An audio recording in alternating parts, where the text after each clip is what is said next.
In this video, I'll show you how you can go ahead and set up two-factor authentication on your Gmail.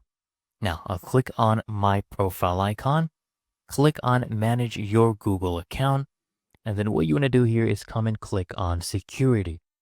Okay, scroll all the way down. You see this option that says two-step verification. Click on this. We'll basically turn this on. First, you need to put in your password. So I'll go ahead and do that to verify it's me. Click on next. And then let's wait for this to load up. Now, to enable two-step verification, I want to turn this on, right? Let me go ahead and turn this on.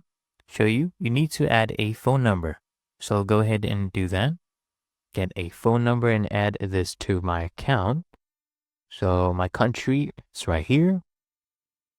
And then I'll put in my phone number, press on next, and I should be receiving a verification code just about now. And when I get this code, I will put this in right here and click on verify. Okay. There you go. The phone number has been added and it turned on two-factor authentication. As you can see, if I go back, check my settings. There we go. It is on since about 3:25 p.m. because I just turned it on. And it's really that easy and simple.